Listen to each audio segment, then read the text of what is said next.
What's up, everyone? We are back with episode 2 of the Final Bosses podcast.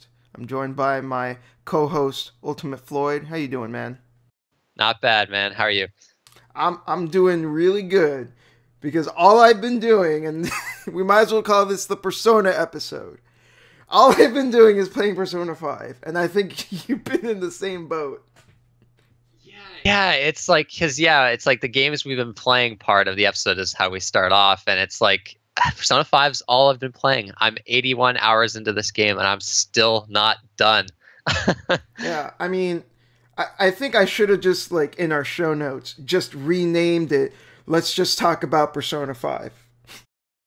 Yeah, but for people that are listening, don't worry about spoilers. We're not going to be spoiling anything. This will be a spoiler-free kind of discussion on the game.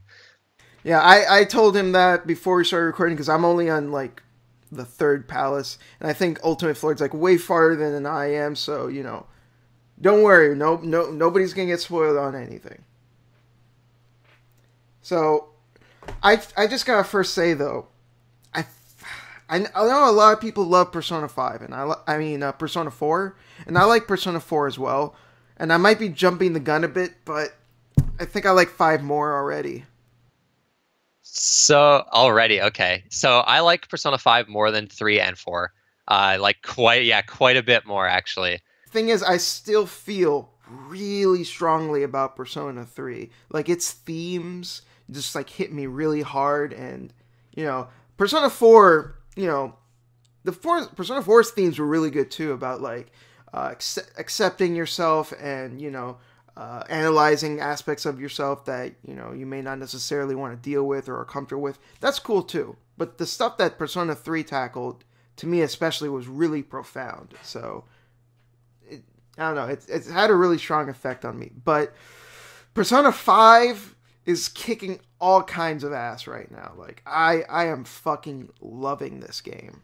So Persona 3, like I did like a top 10 favorite games of all time video not too long ago. Persona 3 was number 3 on my list. Like, it's my third favorite game of all time. And this is better. I like this way better. So that means that this game is my third favorite game of all time. The question is whether I like it better than Undertale or Dark Souls, which is like my number 1 and 2. I don't think it's quite there yet, but it's one of my favorite games of all time. Like, this game is absolutely incredible. I could never do that. I could never, like, set up a list and, like, this is number 1, this is number 2, number 3. I can't do that. I don't know. I can't segment a list like that. I'm just too, like, I like games for so many different reasons that, like, I can't really quantify how I preferred, like, Devil May Cry 3 over something like Persona. Like, but yeah, I don't know. That's just me. Yeah, I can understand that. Like, when I was doing it, like, it was actually really hard to do. And I was like, and ever since doing it, like, honestly, it's probably already changed. Like, it just changes constantly. I always prefer to use tiers. Like, these are the top tier, you know, these are the low tier. And it's just like all of those games within that tier, you know, I may not necessarily like them all the same, but I like them about the same. They're just kind of like in this nebulous area. Okay, yeah, that's cool. That's a good way of looking at things. But Persona 5, I'd say, is already top tier. I feel pretty confident in saying that. Yeah, so, like, as far as, like, gameplay goes, like, this, like, I guess I probably would start talking about, like, the dungeons in this game, because I think that's, like, the biggest single improvement for this series.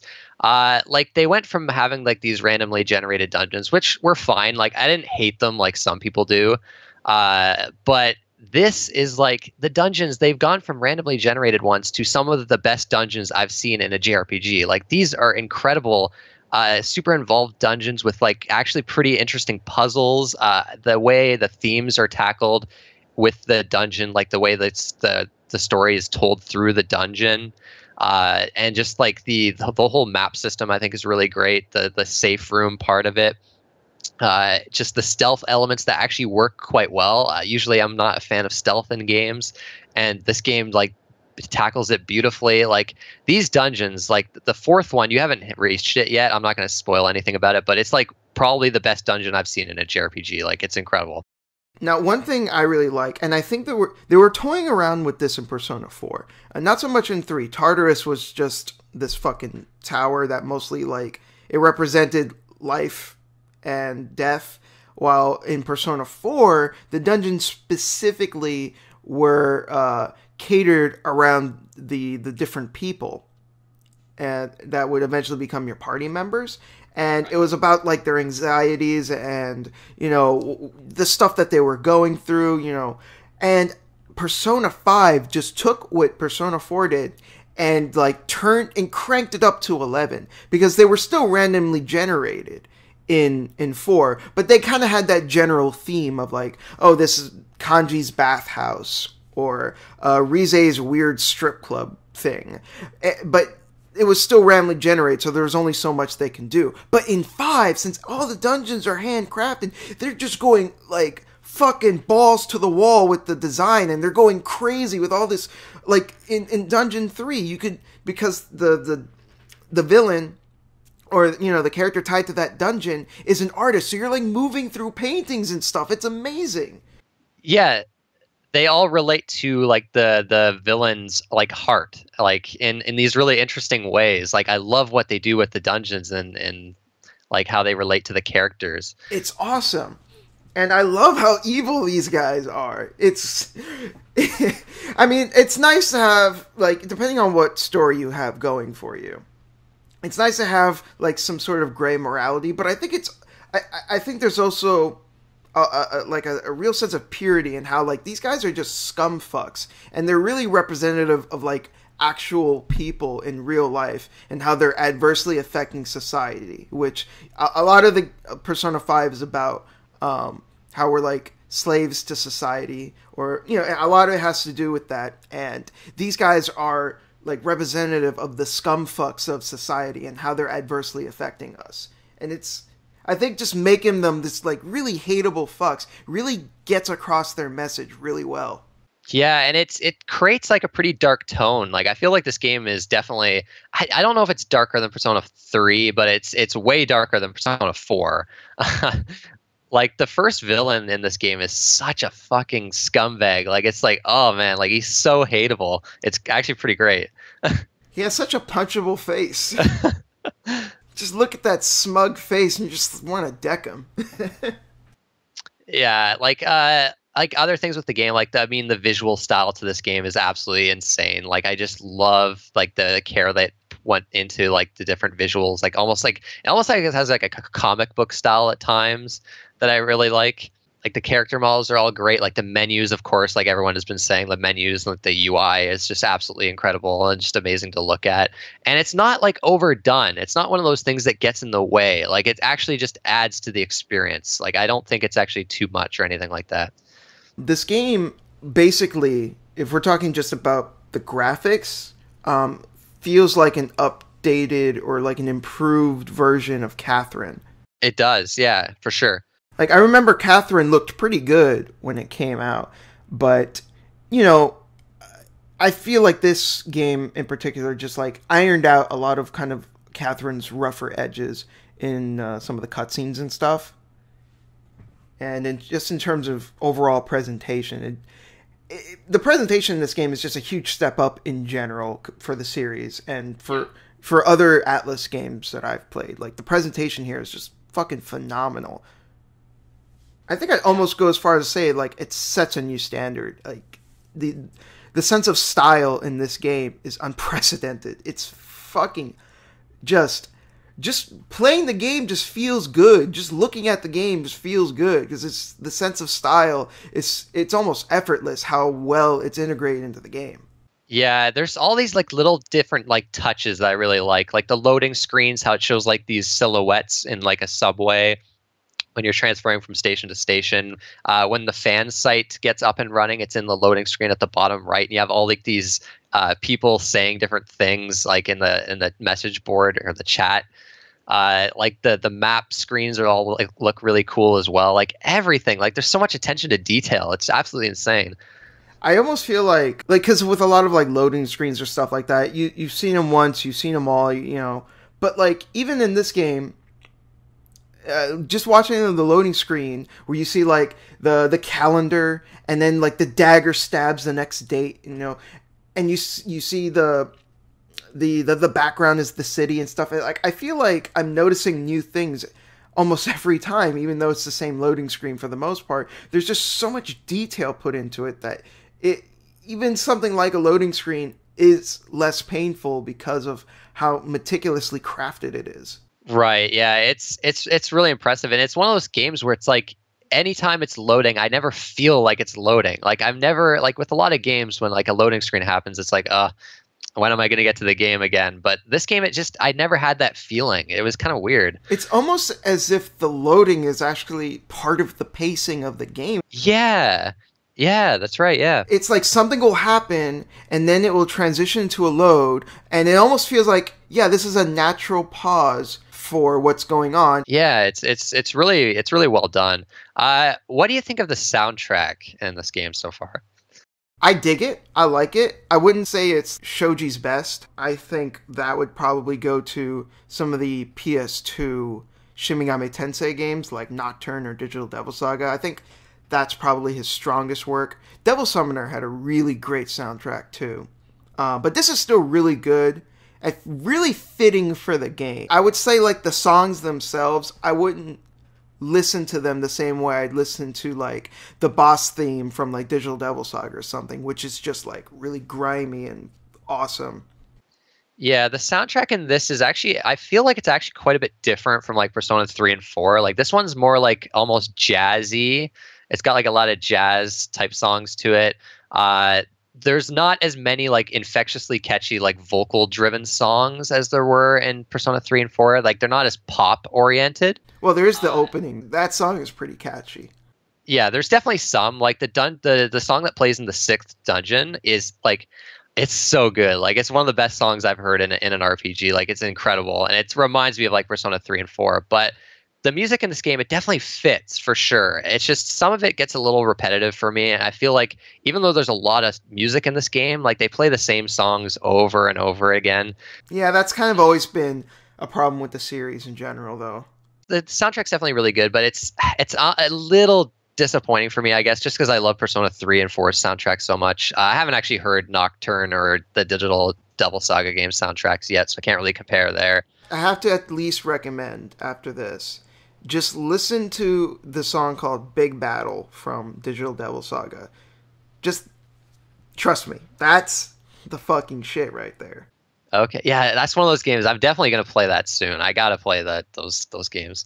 Yeah, I'd say because older Shin Megami Tensei games can be difficult to jump into.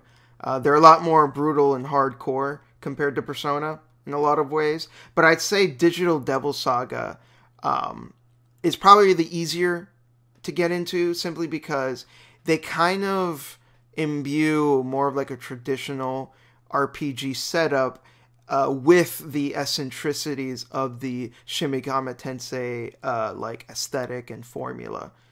Because like in Nocturne, for example, it's all about like the demon recruiting and shit, while in Digital Devil Saga you have your set team and they can learn all the abilities in the game through like the mantra grid, which is basically like a sphere grid type of system, rather than negotiating with demons. Yeah, you don't fuse demons in Digital Devil Saga, which is actually kind of interesting. I like the sounds of that, actually. I think that sounds like a refreshing change of pace for the series. And yeah, what I really like about it is you'd think, oh, wouldn't the game be broken if you could just learn all the abilities? No, because the game forces you, as you level up, you can increase how much you can carry. However, the game forces you to only equip a certain number of skills at a time. So you could have all the skills in the game, but you can only fit in about, I think it was something like 8 or 10. So that these games are notorious for their difficulty, and even Digital Devil Saga manages to keep it pretty balanced. Okay, yeah. With like Persona 5, it's actually at this point in the game now, it's actually getting pretty tough. Like I just, at least on normal mode, like I just got through a boss battle that was like 3 stages. I had to actually use my Soma items that I had. Like I was running out of MP, and it was hairy at multiple times. I was like, shit, man, this game's starting to get challenging, but in a good way. Like it's definitely satisfying. Whenever people, and I've heard this multiple times, whenever people go like, oh, turn-based RPGs are too easy, I always have to point them to the Shin Megami Tensei games and be like, you ain't seen shit, son. Yeah. I consider myself a veteran at these types of games, and even I've died a few times playing Persona 5. Like, these games don't fuck around. Yeah, so Persona 5 still has like the thing where like main character, if your main character dies, it's game over, which that's like one of the things with this game that I'm not crazy about. It can be kind of annoying. Yeah, I'm gonna have to agree. It was in Persona 4, it was in Persona 3, I still don't like it. Funnily enough, Digital Devil Saga does not have that problem. Really, the more I hear about that game, the more I think it might actually end up being one of my favorites in the series. I definitely gotta play it. It's really fucking good. With Persona 5, like, it's really, I feel like this has kind of cemented the Persona games as maybe my favorite JRPG series. Like, I just love the structure to these games, like the mix of like the social elements, the dungeon crawling, the calendar, different system where you're spending your like it's got time management to it that I guess is overwhelming for some people. Like I've seen some people that are playing Persona 5 as like their first entry in the series, and they just can't get over the whole like time management aspect to it, and they find it just overwhelming. But for me, it's like that's what sets this game apart. It's refreshing to me. I don't know. It's one of those games where it's like becomes really addictive. Like the structure just. Because like when I get sick of dungeon crawling, I can just do like a bunch of social link stuff and like upgrading my stats. And then when I get sick of that, I can go back to the dungeon crawling. Like I don't know. I really do like the structure of these games. And what's really great about it is that all of it kind of like feeds into each other. And Persona 5 has taken it even a step further, where when you do social links with different people, because before all you would get is, oh, the bonus experience from Fusion. And if it was one of your party members and you ranked them to like rank 10, then it would allow them to like I guess class upgrade or whatever their persona, and that would be the benefit from that, which was cool. But Persona 5 takes it a step further, where like now all the social links will start giving you these different abilities. Like this one lady at a clinic. If you keep upping her social link, she will sell you medicine for less. There will be another one, this other character, where you can do because this game has a thing where after you come back from a dungeon, you can't do anything afterwards. Well, this character will allow its use, so you can keep doing things even after you come back from a dungeon. Your character won't be tired anymore. So like. On top of the bonus experience from the fusions that you would normally get, now you're having all these other abilities that further incentivizes you to do the social links, because then it helps you out in the dungeons as well. Yeah, it's far more rewarding in this game, and they actually tie into the story more. Like one of the things, like they're not called social links anymore; they're confidants, because they're characters that help you throughout the story and tie into the main story, as well as actually the side dungeon as well, which is a whole other aspect of the game that I like as well. Yeah, Mementos, which is basically a randomized dungeon in the same vein as like how it was in Personas 3 and 4, but I appreciate that it's a side dungeon and it's something that's optional for the most part. Yeah, the only thing about Mementos I'm not crazy about is the fact that I think the enemies in there are honestly a little too weak. They're always weaker than the main dungeon enemies that you're currently at. So it can kind of feel like a slog at times. They probably didn't want you to grind too much. Yeah, so you could get over-leveled, yeah. Still, I like a lot of the requests that have you going down there. And actually, some of the Confidant storylines will have you actually do requests down there, which is actually pretty interesting as well. I haven't done that, actually. That's cool. Yeah, like you said, you mentioned about the time thing, like where like basically you would be too tired after certain things. That's one of those things that I guess a lot of people have complained about. And in the beginning, it was kind of annoying, but when you did go for that one social link that eventually gave you that reward, so you weren't tired, like it was just this great feeling. So I don't know. Like a part of me feels like maybe I don't mind it so much actually being in the game. Maybe it was worth it just for that moment of just like, oh, Yeah. Because it's such a great moment, and that social link in general, like this, the personal story there is actually really good as well. Like pretty much all of the confidant storylines are really interesting. Like I pretty much like them all. yeah, I'd say that they're a step up from the previous games. Even though the previous games had some really great social links, there was also a few stinkers here and there. But this one, there hasn't been one where I'm like, oh, this one sucks.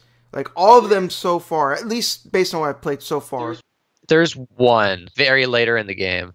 It takes a while to get to, but I'm not crazy about it.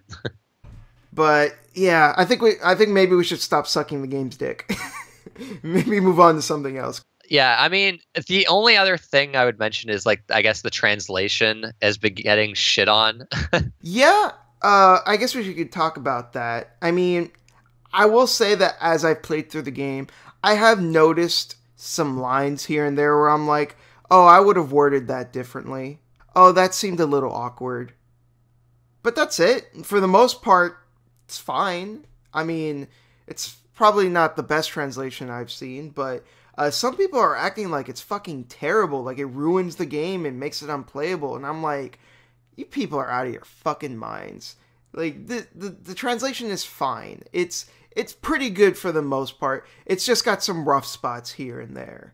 Yeah, like I don't know, like what high standards are these people like holding it up to? Like I honestly don't understand. Like I don't know like any JRPGs that have like this incredible localization that makes like this one seem so shitty. I don't know. I don't get it.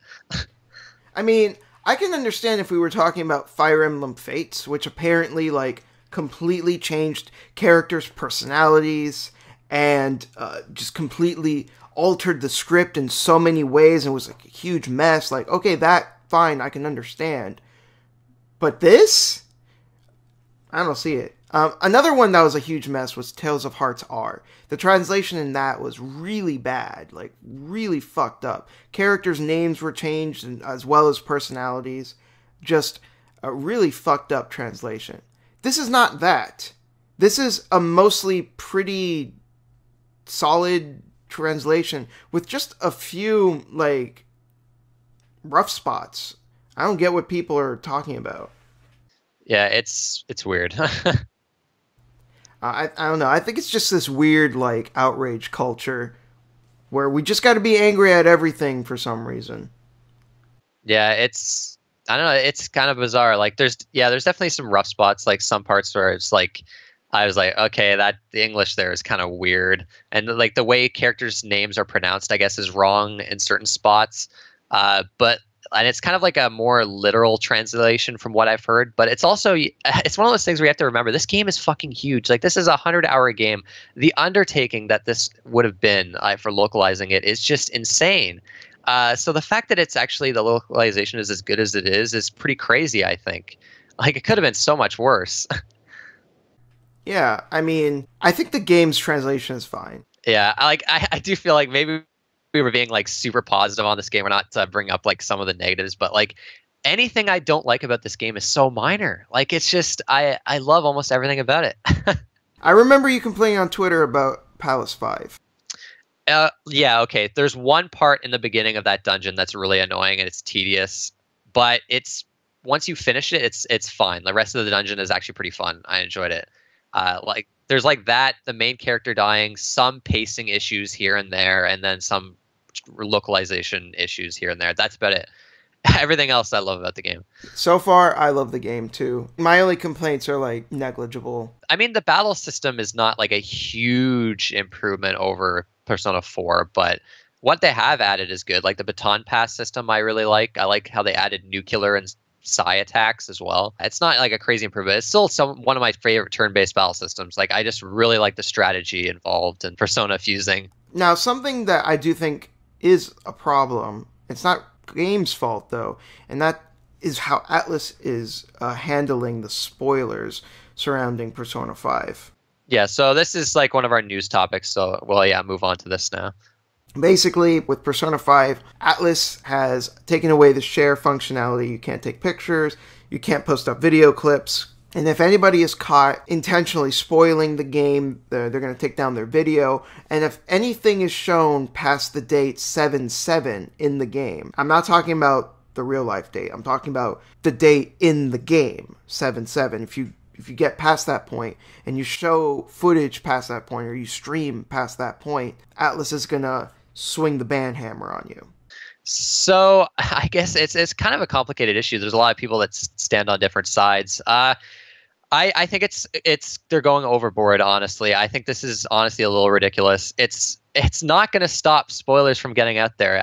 Like nothing they can do can really avoid spoilers getting out there, and it's just it penalizes people from like showing the game, and like people that want to watch like streams and like let's plays of it like later. Like the Super Best Friends were going to do like a let's play of it, and then they can't because of these rules. That really bummed me out. I really enjoyed the episodes that they had posted, and now I can't enjoy the rest of it. Yeah, like, and it wouldn't have been something I would watch right away, but like it would have been something I would watch later when it was finished and I'd finished the game. It's just, I don't know, it's kind of this weird thing. I don't understand why they have to be so, like, I mean, they're even blocking screenshots of the trophies that you unlock. It's like, what the fuck? Like, what the hell is that going to do? Yeah, it's really overboard. I don't get it. I mean, well, here's the thing. I don't think it has anything to do with spoilers. It has more to do, I think, with this weird stubbornness over there in Japan, where they think that, did you know originally Yakuza 0 wasn't going to have the share functionality, and Sega of America had to fight Sega of Japan? It's like, no, we need to keep this in because this is what's going to make the game sell. And they had to like really fight with them to like keep it in there. Really? Yeah, because I've heard Japan's bad with that stuff. Because like even like Nintendo, for instance, like Nintendo of Japan, just like they're constantly going after people with copyright strikes. Like as soon as they it's weird. They don't understand that we're helping them. Like, just Yakuza 0 is the best-selling game in the series. And a big reason for that is because people were streaming it. People playing the game were posting on Twitter. It's like, look at this fucking guy running around in his underwear. Look at this fucking scene where this chick is like beasting around, beating the shit out of dudes, and Kazuma's saying, that's rad! Like, if it wasn't for things like that, I don't think Yakuza 0 wouldn't have been as successful. And they don't understand that. All they see is, oh, we made this game. This is ours. This is our intellectual property. How dare they try to do things with our game that we didn't intend? Yeah, I don't know. It's weird. It's like they look at this stuff and see it as a way to lose money or something. I don't get it. They're just stubborn and, behind the times, and they don't understand. I don't really think this is a fault of like the developers. I think this is probably more so the guys in suits that are running the company, and they're just a bunch of stubborn, like old Japanese businessmen that are behind the times, and they don't really understand. Yeah, it's one of those things. Like a lot of people I've seen like are actually like want to almost boycott Atlas for this and won't even play the game. Like I wouldn't go that far. See, that's too far in the other direction. Yeah, like I would still support the company. It's just it's just disappointing to see. I don't understand people that like take it that far either. Like I remember there were people that had pre-ordered Tales of Berseria, and then they canceled their pre-order because of that one scene that was changed. Like, grow the fuck up, people. Yeah, I agree the new scene sucks and the old scene was a lot better, but come the fuck on. You're gonna treat these people like they're the fucking devil because they changed one fucking scene so they could keep the age rating at T instead of M? Like, get out of here. Yeah, people just tend to like focus on the smallest things about a game and just like let it ruin the whole experience for them. Like the Persona 5 localization. I'm telling you, it's this outrage culture. It doesn't matter if what you're angry about makes sense, or if you've thought about it, or if you try to understand that it's a compromise. You're mad, and it feels good to be mad, so just because you're mad, you're justified. It's fucking dumb. Yep. But yeah, I guess moving on, and more Persona. Like, I swear, this is the Persona podcast. The Persona cast. Atlas kind of registered new possible Persona names. So there's quite a few here. Like, what is it? P3D, P5AG, P5D, P5R, P5U, Persona Dance, which I think might be some kind of like network kind of thing, like a website or something, and PQ2. All right, just to be clear to everyone, just because these names were registered, that doesn't necessarily mean all of them are going to be used.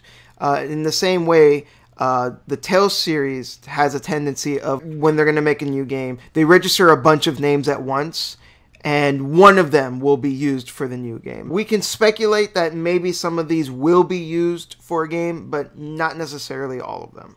Yeah, like the one that jumps out at me is Persona 5R, which, I mean, some people are saying it could be racing, which that just seems so weird to me. No fucking way. I just... No fucking way. I don't think so. But the question is, what would the R stand for? I don't know. Rebirth. Resurrection. Persona 5 The Revenge. Actually, the one that stands out to me the most is Persona 3D. Maybe Definitive? Yeah. Oh, that would be awesome. Yeah. Uh-huh. Like, I mean, some people are saying Persona 3 Dancing, but... I want to punch that person in the face then, because no, I don't want no dancing game. I want the best of the PS2 version, the best of the PSP version, maybe some extra stuff, and put it in HD. Give me that. I want it. Yeah, that would be amazing. I hope.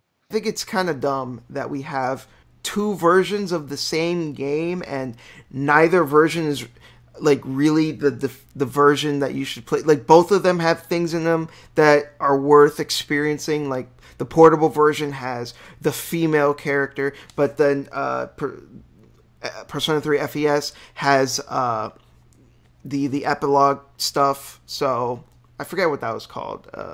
The Answer? Yeah, The Answer. So if we could like put that together in one package and maybe, I don't know, clean up some stuff, fix a few things, maybe add some extra content. Mwah! Beautiful. Do it. Fucking do it. That would be like the best of these possible names. Like, that's like the ultimate hope. The PQ2 is kind of interesting. That wouldn't surprise me if they do another Persona Q. I never played it. It's not that good. I mean, if you like first-person dungeon crawlers, it's probably fine, but I don't know. That genre is... I don't like those. Yeah, I can't get into them, and that game didn't change my mind, but... Yeah, I don't know. It's just a weird thing. It just bugs me. It's one of those few things where it just doesn't jive well with me, and I don't really understand why. It just doesn't. It's less engaging for me for some weird reason. Yeah, I'm basically the same way. I have no idea what P5AG is supposed to mean. Yeah, that's a weird one. I have no idea. I mean, at least like P5D, that might be another dancing game, which I hope not. Yeah, the dancing game was Persona 4 Golden, or what was it called? Persona 4 Dancing All Night. Yeah, like, it was okay. It definitely wasn't one of the better rhythm games, and the story was just utter trash in that game. It was way too much of it too.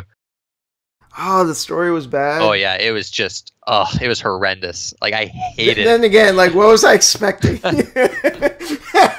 Like, it's crazy that they were able to bring all these characters that I really loved and just somehow come up with this horrible story behind the game and just have me not caring about anything that happened. Like, I don't know. It was just like, you don't understand how many times I've seen a copy of that game and I'm wrestling with myself going, should I get this? Should I not? And I never actually buy it. I've never like taken the plunge, but I think now I'm just gonna be like, no. No, it's really not worth playing. I didn't think it was all that great. Like, the rhythm gameplay is just kind of meh. Like, it's not terrible, but it's not that great. Hopefully they just forget the whole dancing thing, but based on like the fact that one of them is literally just called Persona Dance, for some fucking reason they want to keep it going. Yeah, can't say I care much. P5U might be Ultimax, which is the fighting game. So, I mean, that would be cool at least. Yeah, I've never played the fighting games. I'm not like a huge fighting game person, so I played some of Persona 4 Arena, and I thought it was fun. I enjoyed it. It plays a lot like Blaze Blue and Guilty Gear, if you're into that kind of game. yeah, I've never played either of those games. I really like Blaze Blue, so I enjoyed Persona Arena. How was the story in it? Because there was like a kind of like a story mode, right? There was, but I only ever played it in verses. I never actually bothered with the Okay. story. Yeah, one of these days I'll have to try that game. Yeah, one of these days. So moving on, the last news topic that we have is that the NES Mini has been discontinued and that we might be getting an SNES Mini. Okay, so this is like fucking Nintendo, man. I don't understand them. It's like you have this product that people are going insane for, and I work at an EB Games, and it's just we constantly get people calling, coming, and asking about it. And you hardly make any of them. You send like maybe one or two every like 3 weeks. And then it's like, and now you just continue it. It's like, what the fuck are you doing? There's so much money to be made here, and it's just you're throwing it all away. This thing is going to be one of those things that's going to be like $500,000 on eBay now, just because of the way they like. It's like they're enabling scalpers so much. It's so aggravating. You know, there's another podcast I really like called the Completely Unnecessary Podcast, and they have a segment called the Scumbag Seller of the Week. Yeah, I've seen a couple of those. They're pretty funny. They're pretty great, and I mean, I wouldn't be surprised if they're probably gonna have the NES Mini Scumbag of the Week or something, because that's what's gonna happen. Like, there's gonna be these NES Minis just skyrocketing in price when they only cost $60 fucking. It doesn't need to be this way, Nintendo. Yeah, I had a chance to get one and I declined, and I'm like sort of kicking myself a little bit, but I don't know. That being said, I am more excited for an SNES Mini because I kind of grew up with an NES, but not really. It was mostly the NES that I grew up with, so I'm kind of looking forward to it. Yeah, so the NES is kind of like a more nostalgic system for me. It's the first one I played, and I owned it for longer than I did the Super Nintendo. So it definitely has more nostalgic memories like tied to it. But the Super Nintendo, I think, is a far superior system. It's got far superior games. It's my favorite system of all time, actually. So I'm cautiously optimistic about this because honestly, I'm expecting Nintendo to fuck this up. Like, yeah, I mean, this is Nintendo we're talking about. Like, so first off, the fact that it's probably going to be like NES Mini, where it's going to be impossible to get. They hardly make any of them, and I think the game selection is going to be lacking. I think that's the biggest thing with this. Like the NES Mini had 30 games. I think this is going to have maybe 20, like 15 to 20. It's going to be a little more expensive too, obviously, and it's probably mostly going to be Nintendo first-party games. Like they showed that they were able to get some third-party stuff on the NES Mini, which was cool, but there was definitely some weird choices there, like Castlevania 2 instead of 3. I'm just like, what the fuck? Yeah, I remember that too. I'm like, what are you doing? What were you thinking?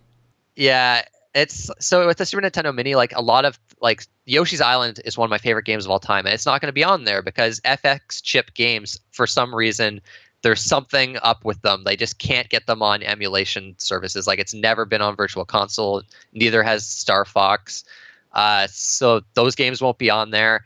Like Donkey Kong Country Trilogy, I love it so much. They're only probably going to put the first one on there, even though it's like my least favorite of the three. Just like, I don't know. I think the game selection is going to be lacking. Like RPGs, there's so many great RPGs on that system. Like, honestly, I don't even know if Chrono Trigger or Final Fantasy 4 or 6 are going to be on there. Honestly, if we don't get at least one of those 3 games, I'll consider this a failure. Like, 'cause they had Square for the NES, but it was only the original Final Fantasy. I don't know if they can get a lot of their games on here. Even Mario RPG, I don't know, because that's a Square game, right? Yeah, you're right. It is a Square game. I keep forgetting that. Fuck. I want this to be good, but there's so much in the way. Fuck. Yeah, there's also a lot of like interesting, like lesser known games on that system, like that would have been really cool to have on this. Like Lufia 2 is the one that everyone's just like, oh, it's like one of the best JRPGs ever. Like, sorry, it's not going to be on there. Like, it's just not. Imagine they put Lufia 1, which no one cares about. See, that would be something I would expect, because like, I don't know. Like, there's also games like Evo Search for Eden. It's like this really awesome game, but it's like that has no chance of being on something like this. Oh, maybe we'll get. Did we get Double Dragon on the NES Mini? We got Double Dragon 2 for some reason. Maybe we'll get Super Double Dragon, or maybe they'll really fuck up and get Double Dragon 5, which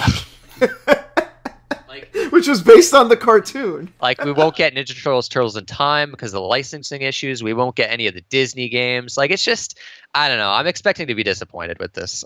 Oh man, I used to fucking love the Magical Quest of Mickey on SNES. Like, fuck, I used to play that game so much as a kid. I must have beaten it like 5 times. Yeah, the Capcom game, Disney games, like, will not get any of those. Like Demon's Crest, I'm not expecting, even though that's like one of the best games on the system. That would have been cool. At least that's on the Virtual Console. Yeah, the Virtual Console at least has like some of these I've been mentioning, like Mario RPG's on there finally. But I don't know. Maybe I'll be surprised here. Maybe they will surprise us and actually put some of like these really well-known, awesome games on here. But I think we can at least agree that they're definitely going to put Super Mario World, A Link to the Past, and Super Metroid, and that's like the Triforce of awesome. Yeah, all those 3 games are like incredibly good. Yeah, I mean, I don't know if I can go as far as say it'd be worth it just for those 3 games, but those 3 games are really fucking incredible. Yeah, I like Earthbound might be on there actually, now that I think about it. Yeah, they should definitely put Earthbound. Yeah, I think Earthbound has a good chance. Super Punch-Out probably is going to be on there. Well, they'll probably put Super Tecmo Bowl, because they had the original Tecmo Bowl on NES. Yeah, or NBA Jam, I feel like it's really popular. That would be cool. The NBA Jam was awesome. Yeah, what was the other thing I was going to... Mario Paint. I mean, they might... I don't know. Didn't that need a peripheral? Yeah, there was like the mouse, but you didn't need it, I don't think.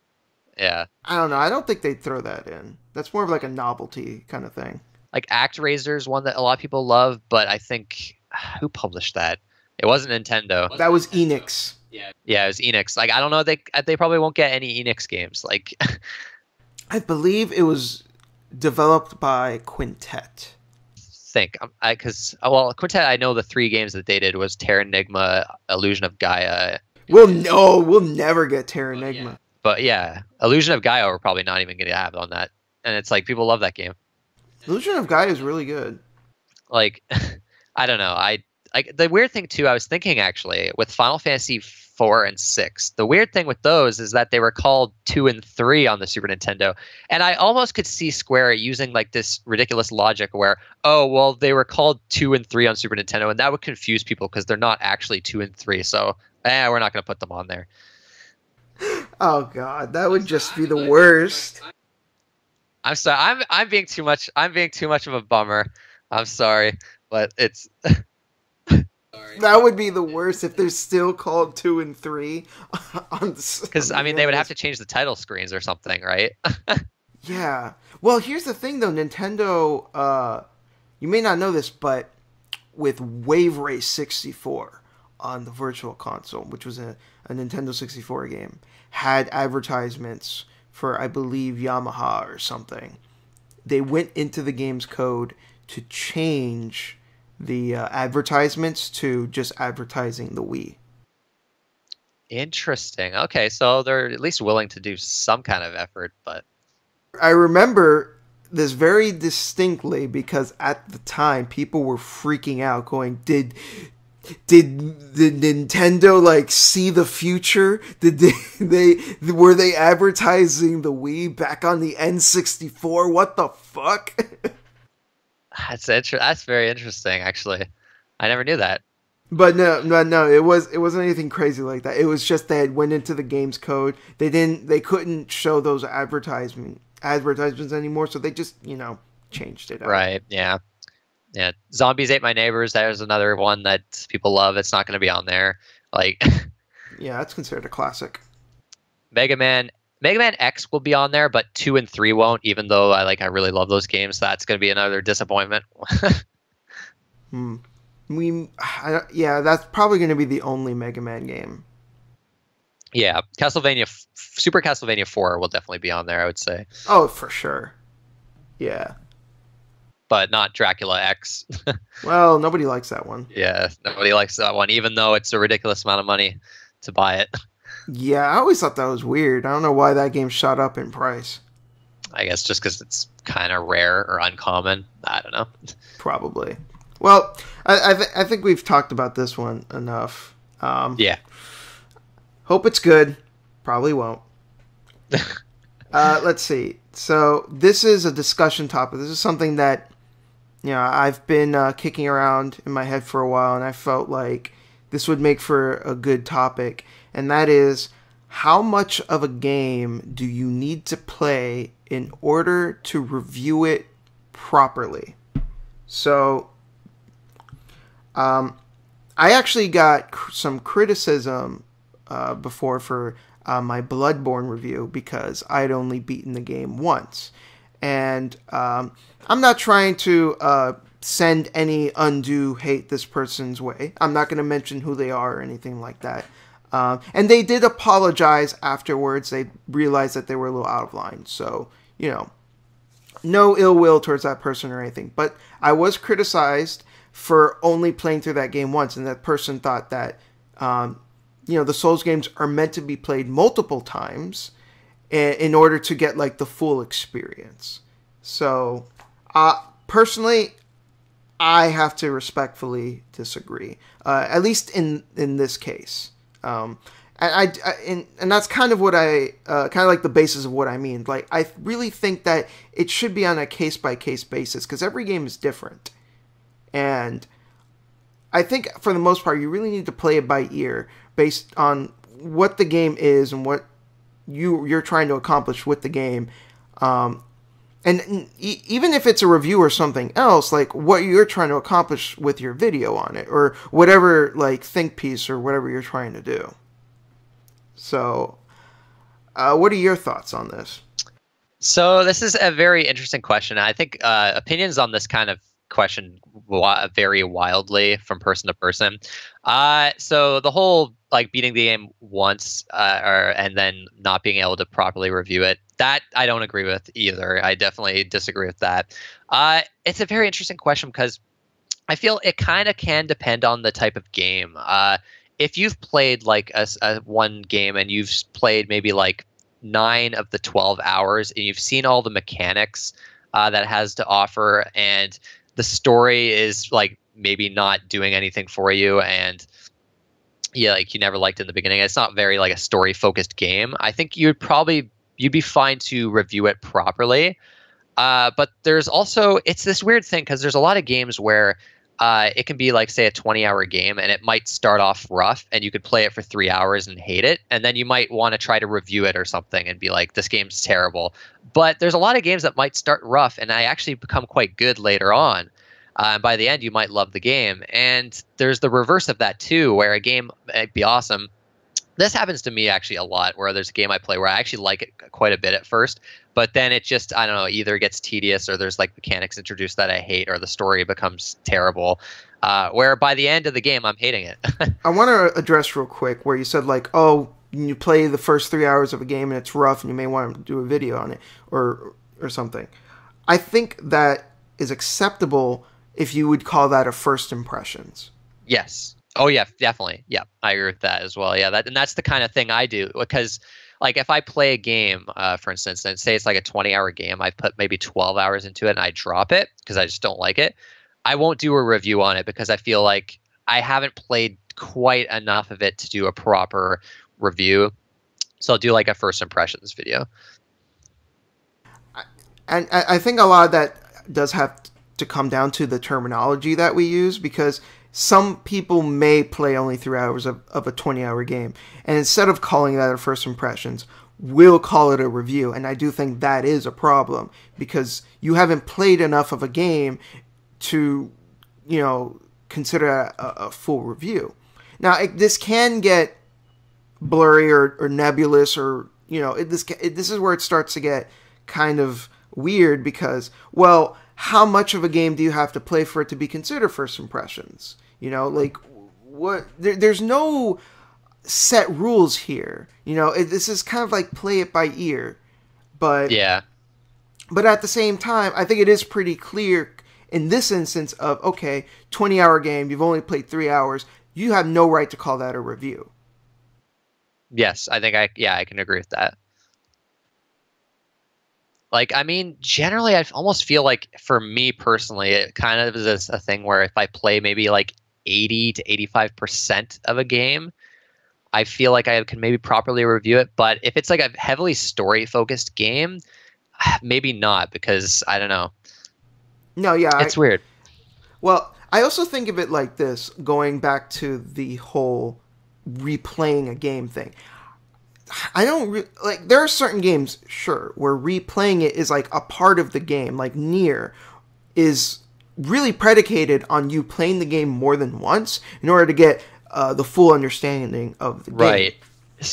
But there are other games where it's not like that, and I don't really think there's like much of a need to play it more than once.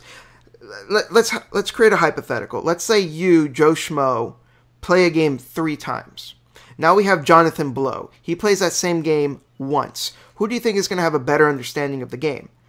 My money's on Jonathan Blow, because he's a game developer. Even if you may have played that game more than him, he understands what it means to make a game. So I think at the end of the day, it also comes down to how much you understand the game. And yeah, sure, your understanding of a game is going to increase if you play it more, but that doesn't necessarily mean you're going to understand the game more than someone who's played it once. So I think there's this idea that you have to play a game multiple times, sometimes can be pretty arbitrary. Yeah, and it also brings up the question, like, I mean, sometimes you can play a game for one playthrough, and you might love it. You really, absolutely love that game. And then you might want to play it a couple more times, like probably for like a platinum trophy, for instance. And for me, I find a lot of times when I play a game multiple times, I end up liking it less, because it's like I'm tired of the game at that point, and I'm doing a bunch of these like checklist type things for like this platinum trophy, and I end up like starting to resent the game. But is that really fair towards the game? Because you're at that exactly. point. At that point, you're doing something that that wasn't really intended for most normal players. Yeah, and we see a lot of reviews like that. A lot of like the critiques of like a review where they'll go into with like 100% mindset, where they try to do everything in the game, and then they end up not liking the game as much. Like, I think we saw this with Breath of the Wild. I've seen a few different reviews where it's like they loved it at first, but then when they started to go for all the shrines, go for all the side quests, and do everything the game has to offer, it's like they were starting to become more negative on the game. See, that's why I stopped playing the game once I started feeling that. I didn't get all the shrines. I got like 104. I almost got all the shrines. But, I definitely didn't do all the side quests and shit. I didn't try to get the Hylian shield, or, there's plenty of stuff that I still could have done that I just refused, because I was like, I'm fucking done. I'm going to beat the game. I may go back to it some other time down the road, but, I had my fill. Yeah, you were satisfied with the experience at that point. Exactly. Yeah, and like you mentioned with Nier, because there is games that I have to admit that if you do finish it once, like Nier Automata is a great example. If you finish that game once, just the first playthrough, and you review it, I don't know. I don't quite agree with that. I don't think you can properly review it based on one playthrough. Like, that game is meant to have the first 5 endings, and you're not repeating content or anything. It's not like a game where you're repeating the same stuff over and over and over again just to get like this very minor ending. That game is completely different on multiple playthroughs. Yeah, because some people have this mindset that, when do you beat a game? You see credits, that's it, you beat a game. But Yeah. in Nier Automata, you can see credits by dying in the very first beginning, like, tutorial mission of the game. That's technically an ending. Did you beat the game? I don't. In my opinion, no, you didn't do shit. No, yeah. But it's a tricky question too, because there's other games where it's like there's true endings, and you don't really properly beat the game until you get the true ending. But some games, getting the true ending is a pain in the ass. It requires all this tedious bullshit. Well, like, we were talking Persona, but like Personas 3 and 4 have true endings as well. But like, if you didn't get the true endings in those games, I wouldn't tell you that you shouldn't review the game, though, because that's stuff that happens like towards the end of the game in order to, like, it determines like what ending you get. So I still say, like, yeah, you've played like considerable chunk of that game. So just because you didn't see like the last 1% of the game, I don't really think that I don't really think that your review is now invalidated. Yeah, correct. Yeah. I guess with me, it's basically one of those things where if I see someone review a game and they only played it for like 2-3 hours, or they play a game and they've played it for maybe 5 hours, and they all of a sudden they're just like, this is the best game ever, and they review it, and it's like, nah, that I have an issue. I take issue with when people do that kind of thing. Unless the game is that short. Unless the game is that short, but like Her Story, like that game's pretty short. Yeah. Like there was another game I was thinking of called Way of the Samurai. It's a series, and that series is all about replaying the game multiple times. If you play through that game and get an ending, you haven't seen shit, because the game is all about, like, okay, the decisions that you made led you to ending X, Y, or Z, or whatever, because there's like 30, 40 endings in each of those games. There's like tons of endings. But like each playthrough is like really short. Or it could be as long or short as you want it to be, but for the most part, like, each playthrough only lasts like a couple of hours. Maybe a little more, maybe a little less, depending on how you go about it. So I would say, like, in that case, alright, well, how much of that game would you need to have played in order to, like, review it properly? I'm not really sure, to be honest. Like, I actually did review the third game in the series, like, a really long time ago. Old, shitty review. I don't recommend it. But I did go as far as to get every single ending, or at least the grand majority of them. I think I may have missed an ending or two, but by that point, I had played like so many hours of the game. I'd done so much in the game. I felt like, yeah, okay, I've done enough here where I think I've formulated a valid opinion on it. But I think, like, games like this is just one of those weird examples of, like, well, how much of the game do you need to experience before you can formulate a valid opinion? Yeah, it's a tough one. Like, I would say with that one, like, maybe half of the endings, I don't know. Maybe. I don't know either. Like, Virtue's Last Reward is another weird game because there's so many endings to that. Do you get only one ending and then you review it? No, you can't do that. But do you need to get every single ending? Yeah. Do you maybe only need to get 75% of them? Because, I mean, with that game, it's like you've seen all the kind of, like, the gameplay if you've gotten, like, half of the endings. But if you don't get the true ending of that game, you're missing out on a lot of the story, a lot of what makes that game special.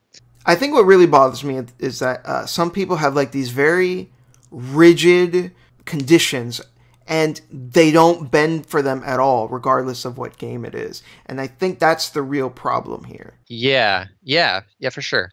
When in reality, it's not that simple. You just can't use this one standard for every type of game, because there's so many different types of games that are meant to be played in different ways and experienced in different ways that it doesn't always work. And what we should be doing is, like I said in the beginning, it should be on a case-by-case basis.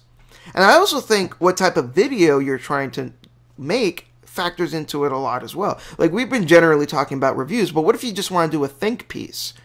Like, this one guy, I really like his videos. His name is Writing on Games. And he doesn't, for the videos that he makes, he doesn't need to beat the games in order to get the point across that he wants to get across. So I'm pretty sure for a good number of them, he doesn't, unless he's like talking about the ending of a game or something.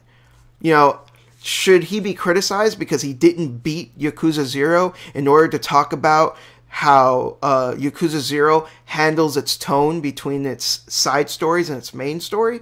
I don't think so. I think him playing like a quarter or half of that game is fine and enough of the game in order to get across his think piece. Yes, yeah, 100%. Yeah, I definitely agree with that. Yeah, it's really one of those things you have to look at it on a game by game basis. Like for instance, Trails of Cold, not Trails of Cold Steel, Trails of the Sky. Yeah, Trails second of the Sky. chapter. Second chapter. I got maybe 20 hours into that game. I didn't see the full story. I generally learned all the mechanics of the game and the structure of the game, but I felt like I can't do a review on this. I don't know the full story behind it. The gameplay was enough to make me drop it, so I'll do a first impressions. Whereas Mario and Luigi Paper Jam, I played like 20 of the 25 hours of that game. I'd seen all the gameplay to it. I'll just do a review on this. I feel like I've played enough of it. I can do a review. Yeah, I think there is something to be said though. If you play through a game and you really didn't like it, and you had to give up at some point, I think that's valid in its own way, as long as you make that clear. Yes. If you're playing a game and you get halfway through it, like 20 hours of like a 40-hour game, and you're like, fuck this shit, I'm done, and you go to write your review, as long as you make it very clear, you say, hey, look, this is based on such and such number of hours of such and such hour game, and I gave up for these reasons, and you just like just go through it and explain like what your problems with the game were and why you couldn't handle it anymore, why you couldn't take it. I think that's all valid in its own way. Yeah, for sure. It's a bit of one of those like loaded questions. There's so much to say about it, and then just the opinions can vary. You have to really take it by game basis. I don't know. It's interesting. Yeah, because again, my problem was like a lot of people just take this really simplistic approach to it, to such a complex thing, and that really bothers me. So right, yeah. I hope some people who are watching this may be a little more enlightened now and be like, okay, yeah, maybe there is a lot more to it, and we shouldn't have the same standards for like every single thing. Since it was a hit, a lot of people seem to like this. We're gonna keep going with the Ultimate Floyd Instrumentality project. Yeah, I noticed a lot of comments on the podcast saying they like this segment, which is pretty funny. And like I said, the name is like it's just an homage or like a reference to another anime, and maybe one of these days I'll have you watch that anime. I'm not sure. I'm still thinking about it, but definitely not anytime soon. Because it's a pretty contentious show. Yeah, I've heard about it and kind of like read like synopsis on it. It seems pretty crazy. It seems like something I would watch way later after I've watched quite a bit. Yeah. This is not one to watch right now. It would be a bit much. Like I remember I tried getting a friend of mine to watch it a little too soon, and he was like, "This is too weird, dude." And I'm like, "Okay. Yeah, maybe it was." And then I got him to watch it sometime later. And then he was like, okay, I'm ready now. And then he ended up liking it. Okay, yeah. Because I can imagine if someone like watched it for like it was the first anime they'd ever seen. Like, oh, God. Wow. That would be weird because it's like this roller coaster of emotions. And it seems so light at first, and then it becomes like really dark and depressing, and it's just like all over the place. And yeah, because wow, I can't imagine that being my first anime or anyone's first anime. That'd just be fucking weird. Anyways, we're not talking about anything going on. We're gonna talk about Magnetic Rose, which is the anime I recommended Ultimate Floyd last time. So first I gotta ask, did you like it? Okay, so First, I remember you saying it was basically a part of this three. It's like three different animes, and it's kind of like a movie called Memories. And actually, I after I watched that, I like kind of like read reviews. Apparently, the Magnetic Rose is considered like way better than the other two. I don't know if you've seen the other two. I haven't, because I like Magnetic Rose so much. I was like, I don't need to bother with the other two. Okay, so I think I liked it. This is a weird one. So it's there. Well, it's better for you to say you think you liked it as opposed to not. So yeah, that's I didn't something. dislike it. There's a lot to think about with it, even though it's like this short 40-minute kind of anime. I know, right? One thing I want to start off with is like any anime I've seen from like the early 90s and 80s, I just love the atmosphere that these have. Like it's just this has atmosphere in it. The music is actually really striking. Like the imagery in it, I like a lot. Here's the thing, and this is a big reason why a lot of modern anime kind of annoys me with its visuals. They're very colorful, very pastel looking. And I'm not saying there's anything wrong with that inherently. It's just a different style.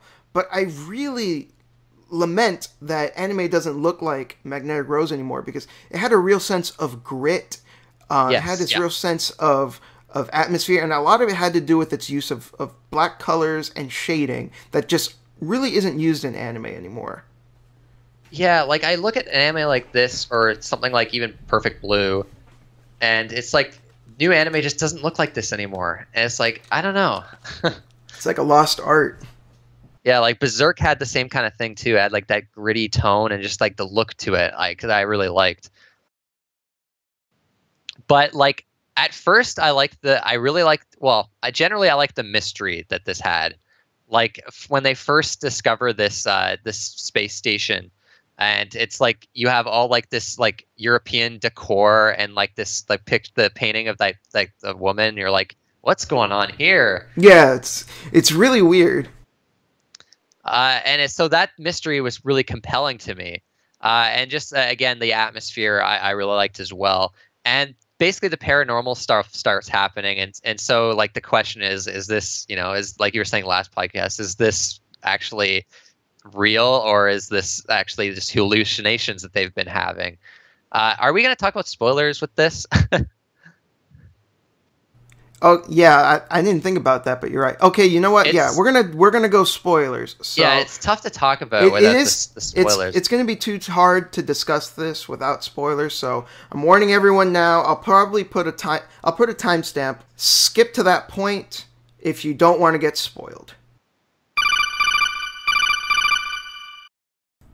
To avoid spoilers, skip to 1 hour, 14 minutes, and 30 seconds. Okay, so basically, I really liked the backstory behind. I think her name was Eva. I think. Yeah, where she basically killed her husband. Yeah, which you don't know that at first. That's kind of part of the mystery that I really liked, and that she was the opera singer that kind of lost her voice. Like all that stuff, I really liked. And then towards the end, it kind of, I don't know, I was a little confused. I guess it seems like the AI hologram was like malfunctioning, like there was something wrong with the computers in the ship. Uh-huh. And it's like the one character was hallucinating, and then he felt he was Carlo, the fiance that got murdered. Yeah. Yeah. Miguel. And then the other guy, basically like their ship, I think it was called the Corona, like got basically like I think the magnetic field like pulled it towards like I guess they call it the Magnetic Rose, and it kind of got destroyed basically, or like got sucked into the rose, which is kind of interesting. Yeah, I think the implication is that they got totally fucked at the end.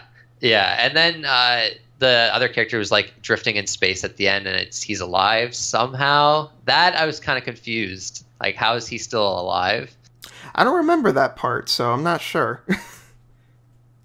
Yeah, I don't know. The ending I felt was like it just like came up really fast.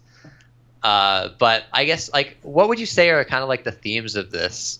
I think a lot of it has to do with loss, because the main character, not the guy that thought he was Carlos, but the one that like his daughter. He lost his daughter at some point, and kind of the way that he felt about that may have been similar to Ava losing her voice. So yeah, and it's got like kind of like an overall kind of haunting feel to it. Actually, the more I talk about this, the more I realize, you know what, I think I did like it.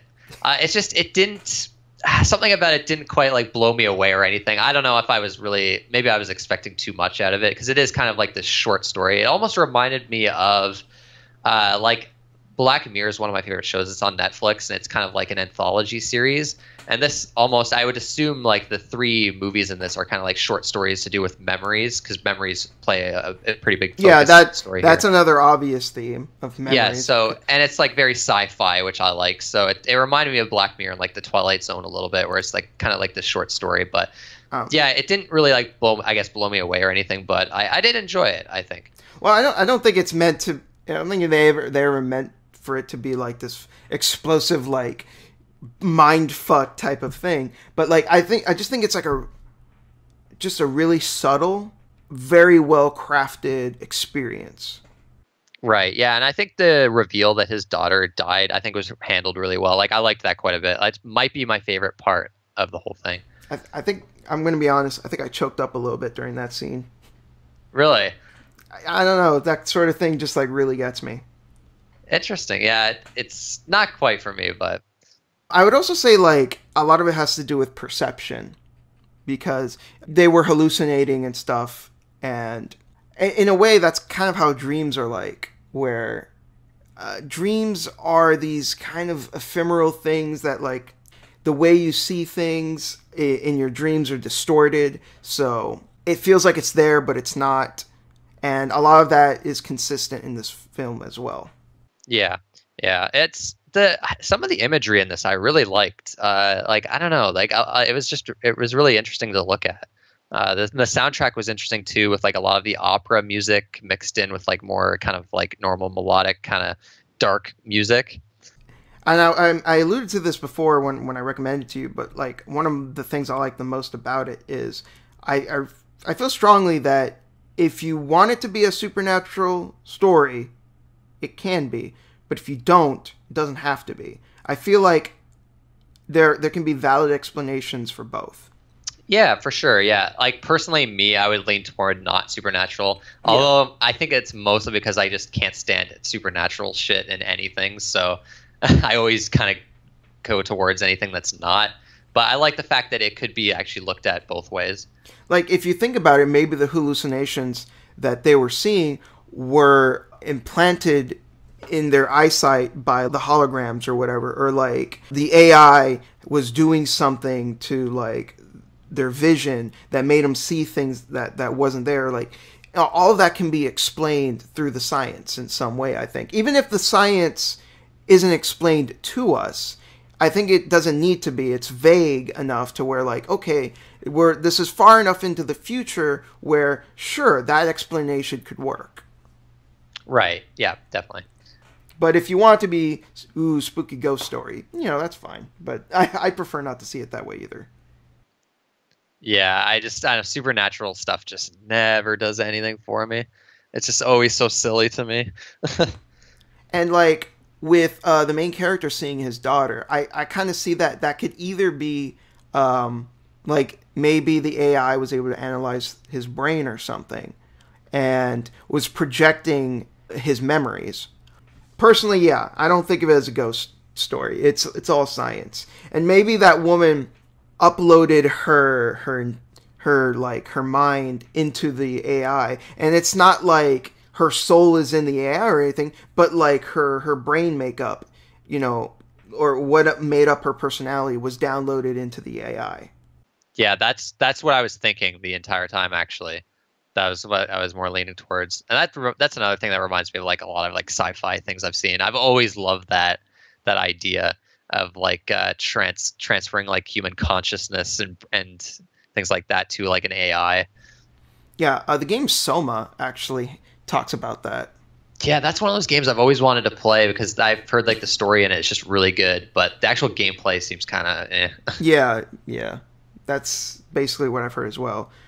But Yeah, I'm glad you liked it.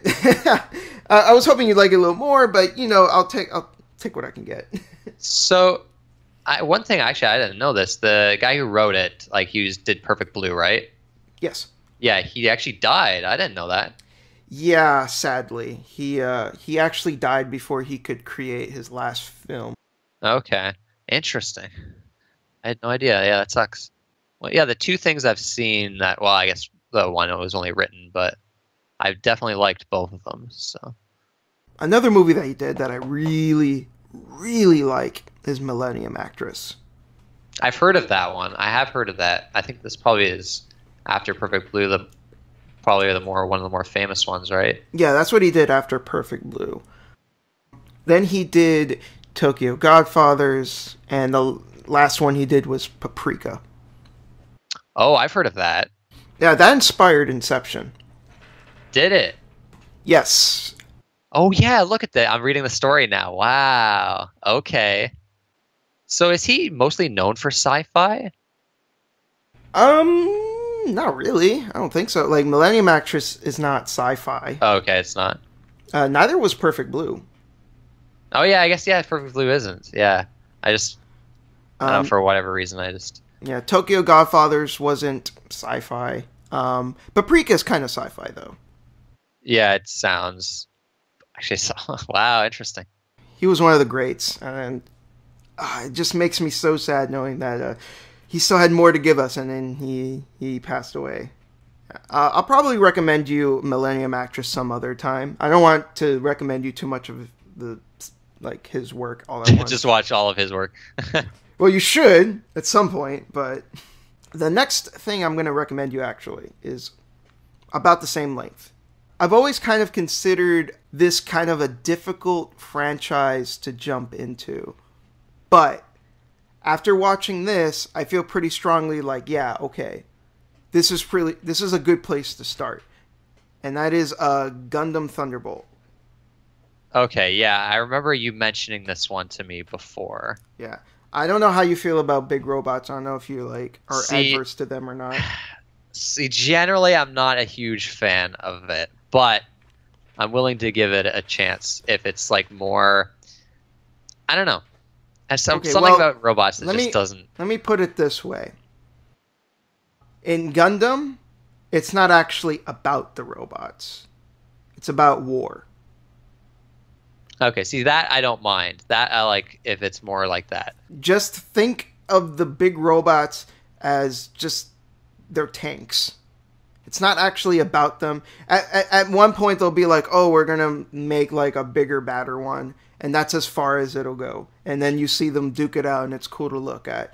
But the actual story, generally speaking, is not really about the big robots. At most, like in the original Mobile Suit Gundam back in 1979. It wasn't 79? It was it was back in the 70s. The big robot is not is not just there just for whatever. It's actually supposed to be symbolic of responsibility. And the main character Amuro, at the beginning of the story, he's a wuss and he sucks. He doesn't know how to pilot very well. But then by the end of it, he grows up. He becomes a man. He becomes hardened by war, and he, over time, starts to grow up, becomes a better pilot. I would say the Gundam is comparable to the lightsabers from Star Wars. It's not about the lightsabers. The lightsabers are just like a narrative tool, in the same way the Gundams are. They're symbolic of certain things. So this movie, I assume I don't need to know anything about Gundam to appreciate it, right?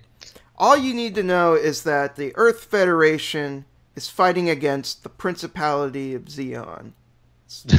Those names. So, yeah, because Gundam is one of those things that just seems so... It's there's too much. Yes, there is, but lucky for you, I've seen a lot of it. Okay, and this is a short kind of movie, right? It's only an hour long. Yeah, so that's not bad. And if you like it, they are going to release another one. Okay. So then you'll have something to look forward to. I was actually kind of debating whether you should watch this one or War in the Pocket, which is 6 episodes long. But I think this is probably the better choice. It's it's pretty new. Like, it came out not that long ago. But luckily, it's not one of those anime that looks overly pastel looking. Like they actually employed some shading. Hallelujah. So it actually like retains that level of grit to it, along with improvements to animation over the years. Okay, yeah, the war theme is interesting. Have you seen Grave of the Fireflies? Yes, sir. Yeah, so that's probably. Like, that one's really good, although it's the kind of thing that I would only watch once because it's just like, Jesus Christ, man, that just completely destroys you. Yeah, I've only seen it once, and I don't think I could ever go back to it. Yeah, that was a really powerful anime. I remember a friend of mine randomly was like, oh, I haven't seen Grave of the Fireflies in a while, I should watch it again. And I'm like, why? Why would you do that to yourself? A mean thing would be just saying, like, don't telling anybody about it. Just like, oh, this is really awesome anime. You should watch it. Oh, that'd be terrible. They're just like, man, whoever would do that's a fucking prick, or he must really hate that person. But yeah, I'm glad you liked Magnetic Rose. I think it's really good. I think it's pretty underrated. Nobody's really, I don't know anyone else that really knows about it. I only ever found out about it because a friend of mine recommended it to me, and no one else has really like heard of it. So I'm glad you enjoyed it. Yeah, I gotta say, when I first saw that, it was like early 90s. I'm like, okay, there's a good chance I'll like this. Yeah, and I'd say, like, compared to, probably a lot of other anime, it's a lot more subtle, more nuanced. It's got a lot more going on. I think it's also one of those anime that it probably, I'm not saying you should, but, like, I think it probably benefits from, like, a rewatch, because then you pick up on stuff more. Right, yeah, for sure. Yeah, and okay. I hope you enjoy Gundam Thunderbolt. This one, like I said, is more focused on like the war aspect of it, but it's also like an entertaining film. It's not like Magnetic Rose, which is like this more of an experience. This is like an entertaining film to watch. It's got great visuals, really cool fight scenes in it, but at the same time, it also pretty like harshly depicts like the horrors of war. Like there's like one scene in particular that's like my favorite scene in the film, where all it is, it's just the main, like one of the main characters, he's doing like a training regiment, and then it's reminding him of his life, probably because of like the song that he decided to put on. It made him nostalgic, and he started remembering like his life, and it's just like this great flashback scene that only lasts like a couple of minutes of how he I guess I shouldn't say, but I'll just say like it's like this really great flashback sequence that only lasts like a couple of minutes, and I'd say like that couple of minutes tells more and informs you more about this character than other shows failed to deliver on like explaining a character in like several episodes. Right, yeah, for sure. Like, yeah, definitely sounds interesting to me. So yeah, definitely we'll watch it for the next time. So if the big robot kind of thing kind of bugs you, I think you'll appreciate the war aspect of it. Yeah, definitely. Yeah, I always like war themes in media. And there's also a lot of jazz music. I don't know how you feel about jazz, but jazz is great. There you go. The main character really loves his fucking jazz. There's actually this one really great scene where you see the main character attacking one of the soldiers, but you see it in the perspective of the soldier, and he likes to play his jazz music while fighting. So like the guy's like looking around, he doesn't know where he is, and then suddenly you hear the jazz music, and then he gets his arm sliced off or something, and then he goes away, and then the jazz music fades out. It's like this fucking amazing scene. Okay, that sounds cool. And now we're going to answer some questions that we got from comments in the previous video. If you want to leave some questions on this video in the comments so you can hear them get answered in the next episode, go ahead and we'll be sure to answer them for you. What is the most edgiest game, show, manga, etc. that you've experienced and regretted watching? So basically, like edgelord, edgelord shit. Yeah, I've got an answer primed and ready. Do you want me to say it first? Yeah, like he's so dreadful boredom asked the question. He said terraformers. I've not heard of that. Have you seen that? I have not, but I've heard bad things. Okay, interesting. I'm curious to check it out because like I think like shows that try to be as edgy as possible are kind of fascinating to me. Well, I've got a few in mind actually. Okay, so yeah, what are the ones that you've got? I think I may have linked to you a video of me talking about it, but there's one called Elfin Lied. Yes, yeah, yeah. Yeah, that's basically Shock Value the anime. It's terrible. It's one of the worst anime I've ever seen, and it's also like weirdly like some people consider it a classic, and it's fucking bad, like really really bad. It tries to use really bright colors. I think it's trying to go for like a juxtaposition type of thing. It's like, oh look, it's cutesy, but it's actually really dark. Haha, get it? And it doesn't work at all because the art is really flat and bad. And the characters are really annoying and vapid. There's the main character, his name is Lucy, and she's this like weird race that doesn't get explained. She's a Declonus, but we don't know where they come from or how they're created, or where, like we don't know anything about them, but they just kind of exist for some reason. And they have these invisible hands called vectors that like can rip people apart. They control them with their minds. And it's like, what the fuck?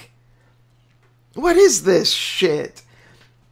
And the blood and the gore in it is so over the top. Like, the very beginning, very first episode, Lucy kills this girl who's like kind of a dumb, ditzy, clumsy girl. And she just like kills her by like twisting her head off and using her body as like a human shield while she's getting shot at. Like this, it just goes all out in like the edginess. And not to mention she's walking naked entirely during this scene. She's naked for like, I'd say like more than half of the show actually. Just because, I guess. Really? Yes. Wow. Like, I saw a few clips of this show, and it's like, I don't think that can be beat. I think that's like the number one. I don't think anything I could possibly watch would be edgier. Like the only other thing I can think of is the Gantz anime that I was kept talking about. Like that was just, it was just constant gore and like all these like, I don't know. It was just trying to be like edgy. Yeah, I like, heard that was pretty bad. Oh, get this. So there's like one little girl that was like sexually abused by like her stepdad or some shit. And her mom hated her because the stepdad kept, trying to sexually abuse her. And it was like, what the fuck is this? And she's only like 10 or 12 or something, like really young. So it's extra gross. Just like slather on the fucking disgusting on this show. Like, watching that show like almost made me physically sick. It was that fucking gross. And of course, like the gore and the blood and the violence in it is so detailed and over the top. The show looks like shit in general, but they made damn sure to pour all the money into making sure that you could see the bone and sinew whenever somebody's hand or fingers or whatever get cut off. Like, it really sounds like something that's trying so hard to appeal to like 10-year-olds. Like, I guess. I know if I saw that when I was 10, I'd probably freak out. There was also a scene with the dog. There was a scene where they, like, these kids, for no reason, literally no fucking reason, take a hammer and kill this little puppy dog just because Lucy liked the dog. And they wanted to hurt her feelings. So they killed the dog. What? And she freaked out so hard she killed all the kids. Yeah. Is this show try to be funny? Oh Like, yeah. is it some kind of... So get this then. Okay, so get this then. Since you just asked that, half the other half of the show, when it's not trying to be super edgy, is like a dumb slice of life slapsticky comedy. It's so jarring and weird. The show sounds like a complete mess. It's a train wreck. There's something about it that sounds appealing to me. Like, it's something like maybe I would watch just to fucking laugh at it. But that's the only way you could get any enjoyment out of this show. It's so fucking bad. Another show that's pretty edgy, although nowhere near as edgy as Elfen Lied, is Akame ga Kill. Although I think the edginess in Akame ga Kill it pisses me off a little bit more in certain ways. It's not as over the top edgy, but like it tries to get you to care. And that's what it... Well, Elfen Lied does that too, to be fair. But the way that Akame ga Kill does it is also like particularly manipulative, where every single time, and it's like clockwork, it's like a formula at some point, every single time a character's about to die, it shows you a flashback of their backstory so you can sympathize with them, just for the show to kill off that character like right after. And it happens every single time. You won't know a goddamn thing about these characters, even though they're like quote unquote like main characters or like prominent characters. You won't know a single fucking thing about them except for maybe like, you know, their general character traits. Well, one trait probably. And then all of a sudden it front loads you this backstory out of nowhere and tries to get you to care, and then they cut their head off or something. I see. I've heard about this show, but I haven't seen an episode. It's bad. Wait, bad. This isn't the show. There's one anime that I saw. I forget I saw like the first episode. It was like this school where it was mostly females, and then there's like this kid that's like in the school as well. It was almost like a prison school. Are you talking about the anime Prison School? Because there is an anime called that. That might be it. I don't know. I haven't seen it. It was like, yeah, that was another one that I remember was just trying to be super edgy. I haven't seen that one. I don't know if it's considered good or not. I think it was like one of those ones that was considered terrible, but I don't know. I like the reception on Prison School has been kind of mixed, where some people are like, this is just too over the top and weird, and some people are like, no, the over the topness is what makes it like entertainingly dumb. So I don't know. Yeah, I can see the appeal in it. For, like me, it was just like, this is stupid. All right, so what have, like, since I've gave some answers already, so what is like the edgiest shit that you've seen that you regretted? Like, I'm really, it's actually kind of tough to think, but like, I guess, you know what? I probably could get shit for this, but the Daredevil TV show, honestly, really is something. Yeah, I don't know. It was just, I felt like I was trying so hard. No, I like, basically the only stuff in it I liked was the Punisher stuff, which is hardly any of the show. And now they're actually doing a Punisher show, so I'm gonna be watching that. But like, I haven't seen season 2. I only saw season 1. The villain. What was his name in the first season? Fisk. Yes, I liked him. I thought he was a good villain. Other than that, I didn't like any of the rest of it. Oh wow, I liked it. I thought it was pretty good.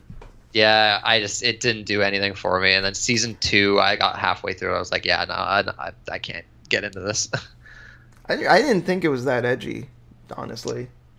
It doesn't compare like to what the stuff you've brought up. Like because I'm like thinking of stuff, and it's actually kind of hard. I don't like. It's really like only really like Gaunt's anime I've seen. I guess I'm trying to think of like movies and TV, and it's just, I don't know. There's not too much that comes to mind. Actually, you know what? Okay. It's a David Lynch movie called Lost Highway. Okay. I've never seen it. It's a really abstract, like cerebral kind of movie. Like it's got like a lot of weird imagery in it, but it just, I don't know. It just, it tries so hard to like shock you. And I don't know. It really didn't do much for me. I think that movie had a Rammstein song in it, if I'm not mistaken.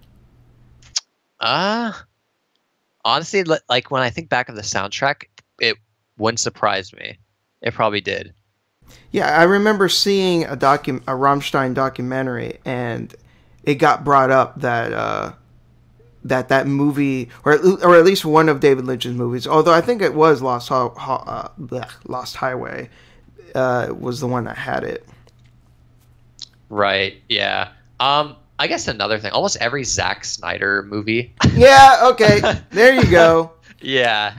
There you go. Now that I think about it, like every single movie he's done except maybe like the Dawn of the Dead remake was actually pretty good, but the rest of his movies have been just utter trash. Like Man of Steel. Blech. Yeah, even 300, honestly, I think is terrible. I think 300 is enjoyably dumb. Like if you don't take it seriously at all, that movie is fun. Yeah, I haven't seen it since, but I was just like, ugh. Oh no, I totally get not liking it because it's a dumb movie. But that's what I'm saying. Like if you don't take it seriously and you accept it for its stupidity, it's fun in its dumbness. Yeah, but like Man of Steel and that new Batman versus Superman seem pretty edgelord to me. I haven't seen Batman versus Superman, and I don't care to.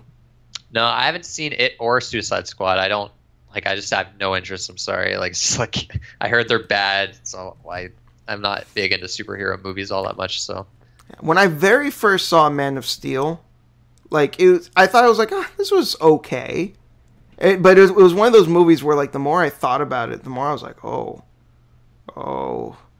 this is bad. This is really bad.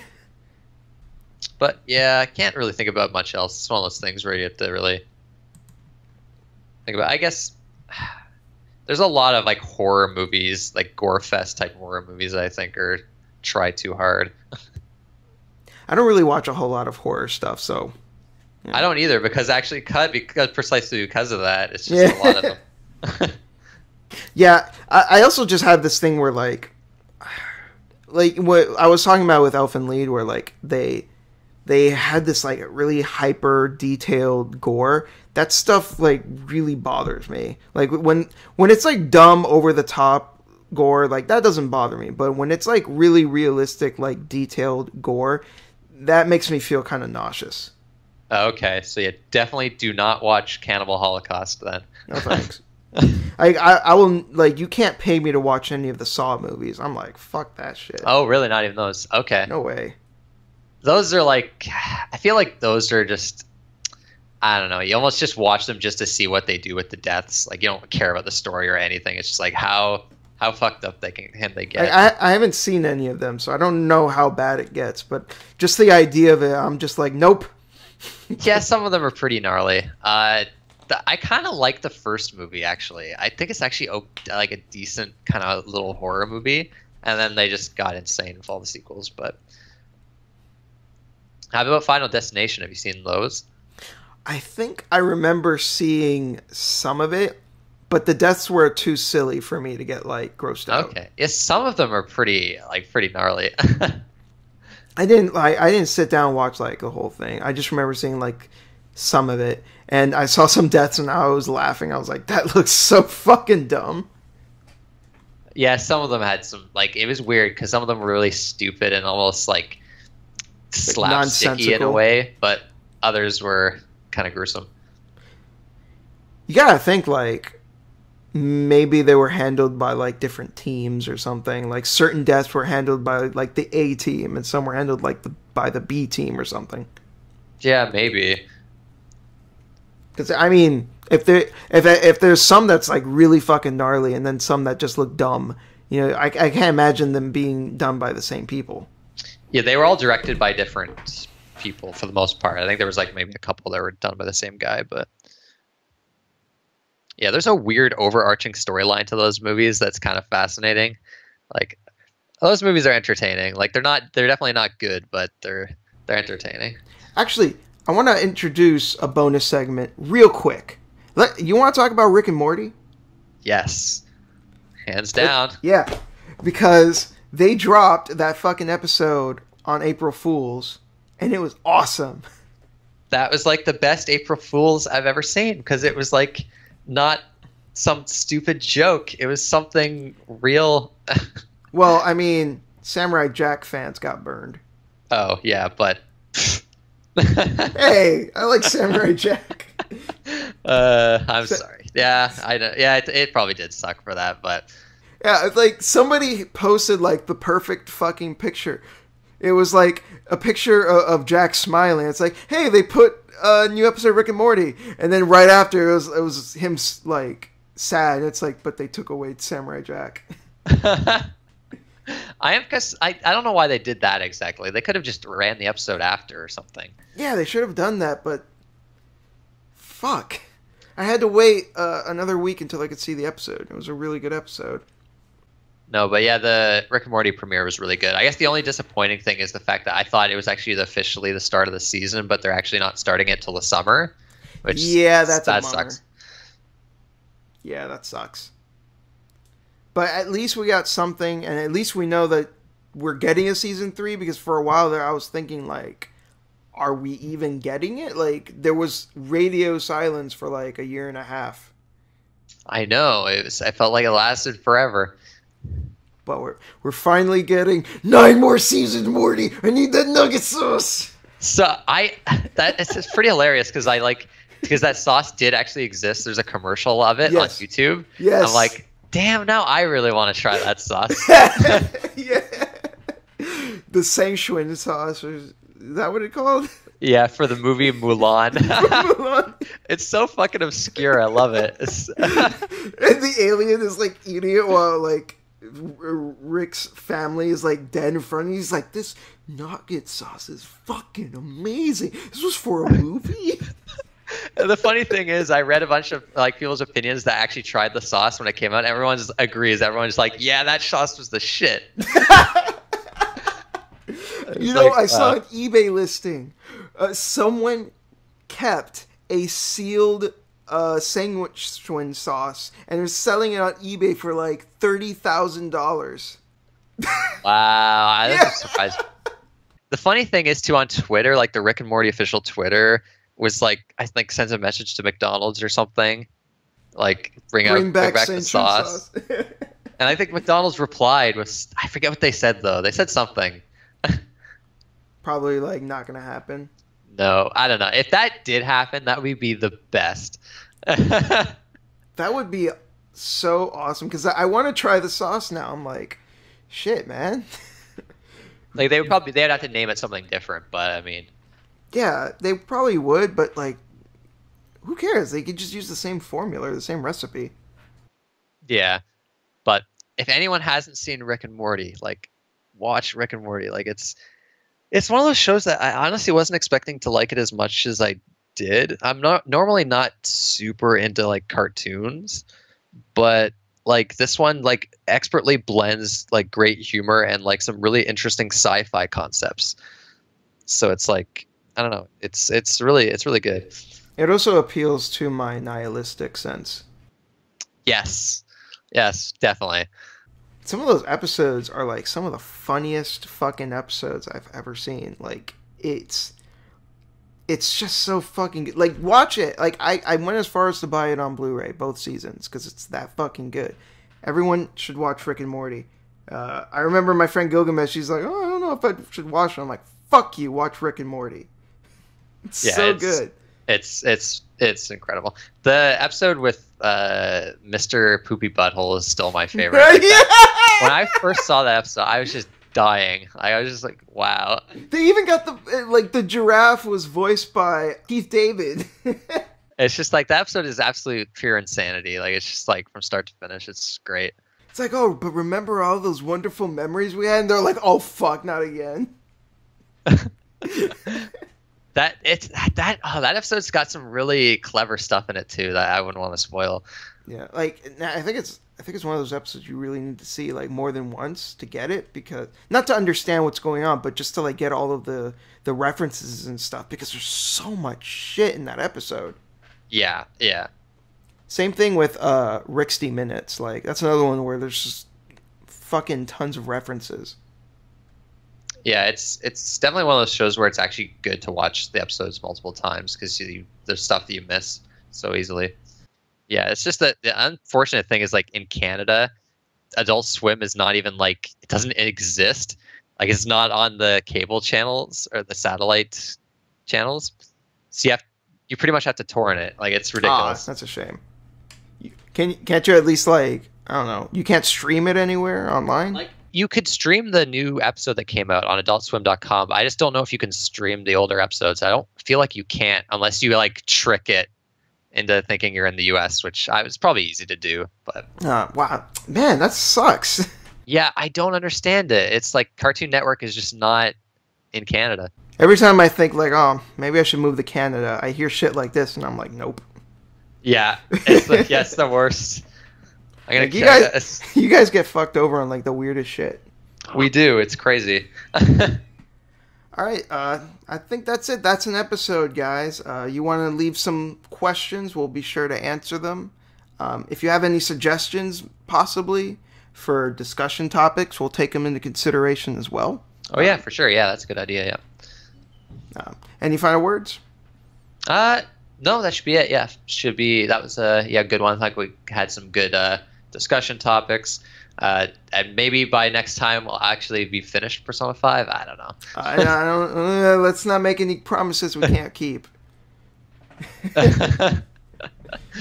It's seriously like one of the longest RPGs I've ever played. Like, I don't think any RPG has taken me longer than 70 hours, and I'm like 81 here, and I'm not done. It's crazy. Persona 3 and 4 were kind of the same. They were also really long. Persona 3 took me like 70. Persona 4 took me like 75 or 80. I don't think they took me over 80, though. All right, well, that's it, everyone. Hope you enjoyed. We'll be sure to be back with episode 3, whatever that may be. Take care. Later.